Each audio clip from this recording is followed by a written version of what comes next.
Okay, it's a fantastic Friday morning on the Integrity Station Splash 105.5 FM. Say good morning to you, our wonderful people. Thank you for being here at this time. You're listening to Splash 105.5 FM as we broadcast you live from White House, Felele in Ibadan. My name is Tunde Olawuwo, and it's the Friday edition of Sports Bank. It promises to be another exciting one. This morning, as it's our usual practice, we have something for you on our Twitter page for you to, be that fastest finger that will get it right and stand a good chance of being recharged today. I can already see a lot of comments. Thank you so much for doing so. You still have between now and 7:45 to drop the correct answer. Winning Friday edition of Sports Bank. So tell me, I am a former teammate of Andy Carroll. I officially quit football in 2019, and my last professional goal was scored against Swansea. Who am I? I'll go over the question again, just for the sake of emphasis. I am a former teammate of Andy Carroll. I officially quit football in 2019, and my last professional goal was scored against Swansea City. Who am I? Please don't forget the hashtag SportsBank, hashtag Winning Friday in your tweets this morning. It's a beautiful time, 26th day in the month of March, year 2021. I've got my friends in the house. I have Faith Adedeji and Ayobami Animashaon. And you know what? We're upping the stakes this morning, just for the sake of this morning alone. What used to be our 5,000 naira question, I want to make it 10,000 today. Wow. I could almost preempt as it is. AY can't change the questions again. Obviously. So whether they are cheap or not. Can I still participate? Sorry? Just for the sake of it. Faith, you wanted to say something. So it's 10K. Yeah. Guys, thank you on the table. Get ready. All the recordings you've done since Monday, maybe you need to start playing them back right now. All the notes you've taken in your diary, please bring them out because they will come in handy right now. Faith Adedeji, good morning. Good morning, Tunde. Good morning, Ayobami, and of course, to our esteemed listeners as well. I could almost preempt this because, as far as yesterday, I saw Tunde post, thank God it's almost Friday.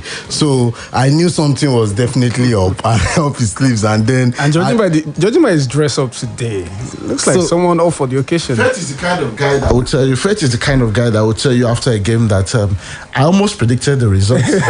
Because the referee came in, dressed in the native. Why didn't you say this? Because, you had not signed me on. I would have said it because Why didn't you say it before, we launched the program? The moment I saw it yesterday, I said that Tunde must be up to something today. And then our listeners, maybe I'll say there's a lot of money on ground, and for our listeners to win on Winning Friday. Today's my birthday, please. So, today being the 26th day in the month of March, it's a time for Arsenal fans to celebrate with their coach, their manager. He's turning 39 today, talking about Mikel Arteta. A legend for them, played for Everton, played for unfortunately for Arsenal. Yeah, maybe he's a legend. Yeah, or maybe he's a legend in the making. I'm talking about his footballing career now, not with Arsenal. With Arsenal. Yeah, of course, he showed loyalty. A legend, maybe more an icon. A great. I know where you are trying to, push me into. I am not pushing. I'm just asking.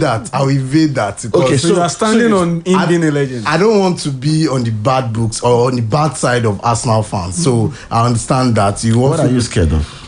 You are not even sure whether you calling Arteta a legend possibly even makes you be on the bad side of Arsenal. He won a trophy with Arsenal as a player, the FA Cup. Once you win the FA Cup with Arsenal, I think that's one of those big deals for them. And he's done it as a manager as well. So you look at that and say, he's a legend for them. I get. We're now on the same page. Faith Adedeji. You eventually did what I didn't want to do. Say no more. Ayobami Animashaon. Good morning to you guys. Good morning to the listener out there. Yeah. Mikel Arteta, obviously. Please don't go back to. Oh, maybe I shouldn't. Oh yeah. Okay, let's not. It's less than legendary Mikel Arteta. Okay, let me just go the way of the Super Eagles. Since you guys are trying to make sure I really don't take us back there. Indeed, the Super Eagles obviously will be doing a water trip. How do I put it now? A sea voyage or what now? A boat cruise. Yeah. We know they are traveling by waterways. And then it's quite surprising that this is happening for the first time, I think, since 1949, when the then not even the Green Eagles. I think Red Devil. No, the very first Super Eagles team that was assembled, that actually went on UK tour, actually did that trip by waters. That was, I think, the last time was about 1949 when they were making their return back to Nigeria after that quite interesting tour of the UK. And now we're having the current Super Eagles as well trying to actually do the same way. But then if you look at to the UK. So what? This time I'm not to obviously the UK. Obviously not. But if you also look at the results of the then Nigerian team in the UK tour, it was a bit of mixed feelings. They actually suffered, humiliation in some fixtures. I also won. In fact, I think their first game they didn't play with soccer boots. They played barefooted in that particular fixture, and I think the second one as well. But ultimately, it's a bit of time to actually do a bit of throwback right now, flashback to 1949 when Nigeria last actually did a sea trip with our national team for a football game. And this time around, it will be happening this morning to Porto Novo before tomorrow's game against Benin Republic. I hope it doesn't end up with any kind of embarrassment. Nah, it will. No, it will. It's Benin Republic, right? Yeah. But they've just been a they've not Republic, lost right? at home for a very long time. So I think playing about 8 who? years old thereabout. No. Listen. Today, I think we shouldn't try to actually denigrate the home record of. We're just asserting, who we are. Yeah. This is the Super Eagles. But you also know within this 8 years time spell for Benin Republic, in that same country, they've hosted countries like Algeria. And they in fact won Algeria. They didn't even draw that fixture. So that says a whole lot about. And they are our brothers. Yeah, they are. Yeah. You start to see those names. But in terms of football game, they are not brothers, right? I'm gonna throw my, out into the ring. You're about to go this way again. 2-0. I remember the Sierra Leone 4-4 game had ended up with you shaving your hair, wasn't it?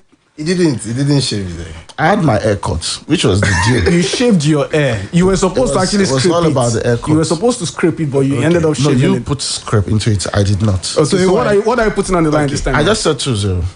In favor of Nigeria. Yes, of course. Okay. Are you going to predict the goal? But I hope if you win by, a wider margin, it's not going to come back as a defeat for me. It won't count. You went as far as giving us the score line, not just a win. Okay. So if Nigeria should win by 3-0, are you going to predict the goal scorers as well? No. But Kelechi look on his face, And Kelechi one of them. And I will score the second. Which of the Kelechis? Kelechi promised Iheanacho. Okay, let's get moving this morning. But hey, guys, get ready. We're upping the stakes to 10K. And we are cool to have as many as 3, 4, 5 winners. So quickly, let's just, bring on board some of the stories, interesting ones that we have on our table. UFC middleweight champion Israel Adesanya acknowledged it crossed the line and apologized on Thursday after a back and forth exchange on social media with a fellow middleweight. Kevin Holland ended with Adesanya saying he would rape him. Adesanya posted a video on social media earlier this week responding to trash talk from Holland. In the video, Adesanya told Holland, "Bro, I can't say some of these things on radio." Adesanya later deleted the video, and on Thursday he posted an apology on social media. The UFC did not immediately respond to a request for comments on Thursday. I think that should more or less puts an end to this, since he has seen his errors and he's acknowledged and has apologized. Maybe not, because even you expect more sanctions from UFC. Yes, I don't expect that. But I think he has anything outside of UFC is just maybe Twitter trolls. No, in fact, BMW were supposed to actually announce a deal with him next week. Now they put out of that, and you can imagine possibly that's going to be one of many to come. These are silly mistakes you are not expected to make. I don't want to link this up to the defeat he suffered. Sometimes I feel the cancel culture that is prevalent today. It seems we're not allowed to make mistakes anymore. It's a different thing if he has not acknowledged. Yeah. But he has. That's okay, was a slip.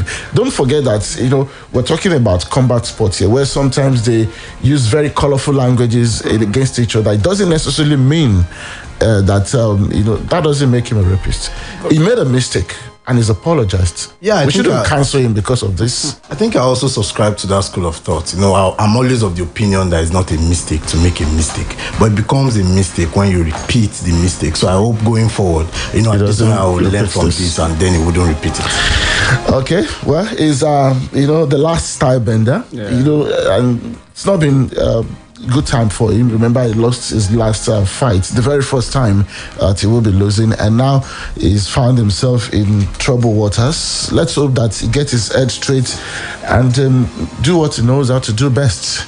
And quickly from tennis, Jack Draper's debut on the ATP Tour on Thursday took a nasty turn.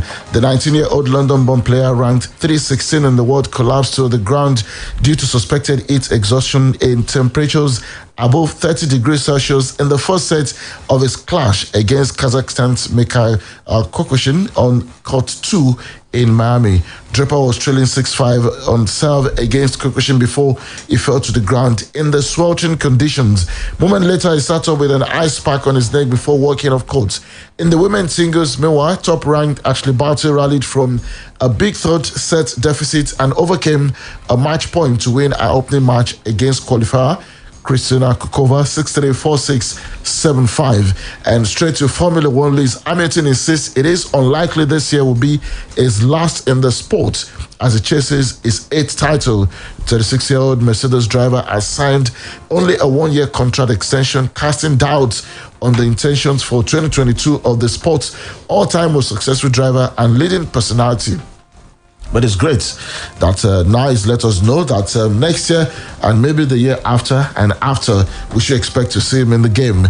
Let's check out basketball. The Austin Rockets have traded Victor Oladipo to the Miami Heat just minutes before the trade deadline closed on Thursday. The Rocket gets Avery Bradley and Kelly Olynyk in the deal, which includes a draft swap.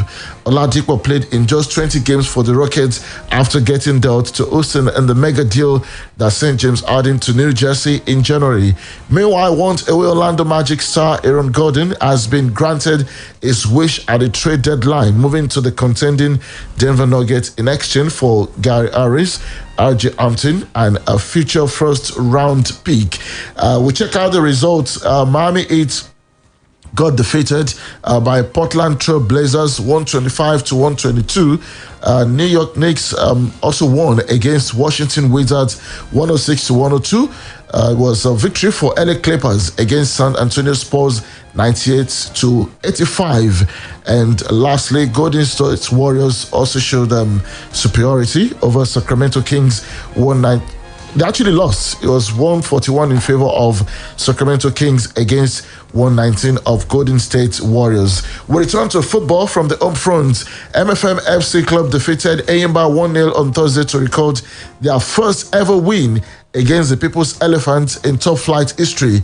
Ebenezer Odeyemi scored the only goal of the rescheduled game in the 22nd minute to have MFM FC taste a win over Eyimba for the first time in 9 meetings. The result also ended Eyimba's run of 8 matches without a defeat in the MPFL this season. Now, let's talk about AFCON qualifiers. The Super Eagles of Nigeria are set to depart to the shores of Lagos for Port Novo today, Friday, ahead of tomorrow's AFCON qualifiers against Benin Republic. The team had its final training session on Nigeria soil yesterday evening at the Teslim Balogun Stadium with no injury recorded. Head coach Genatro expressed his satisfaction with the team's preparation as Nigeria seek a point from the remaining 2 games of the qualification series. And still talking about AFCON, checking out Thursday's other results, the Gambia qualified for their first ever AFCON when beating Angola 1-0 at home, joining Comoros, Gabon, Ghana, and Egypt in qualifying on Thursday. The other slot was secured by Gabon, who beat DR Congo 3-0 to ensure that they return to the finals after missing out on the 2019 edition. Comoros will make their debut at the 2021 AFCON after they were held to a goalless draw by Togo on Thursday afternoon. Comoros qualified having accrued 9 points from 5 games. Later in Group G, elsewhere, Egypt picked the other qualification ticket with a 1-0 draw in Kenya. Reaching the finals has really been a problem for Ghana, who drew 1-0 in South Africa to make it through from Group C. 14 teams at next year's finals are now known, with Comoros, Gabon, the Gambia, Ghana and Egypt joining Algeria, Burkina Faso, Guinea, Equatorial Guinea, Mali, Senegal, Tunisia, Zimbabwe, and host Cameroon in January's tournament. And hopefully Nigeria joins, after tomorrow's game. And of course, on Tuesday, it's just going to be a party. Yeah, ceteris paribus. I mean, you can't really imagine Nigeria failing to actually pick just a point from the available 6 in games against, guess who?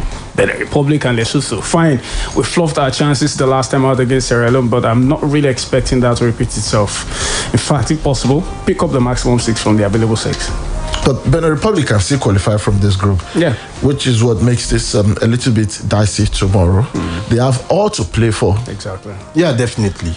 But then, I expect the Super Eagles to do justice and get the necessary result. But the surprise package for me is Comoros. They are coming to the African Cup of Nations for the very first time, and I followed the whole progressing. They're actually unbeaten in their group. Yeah, and that group actually has Egypt, has Kenya.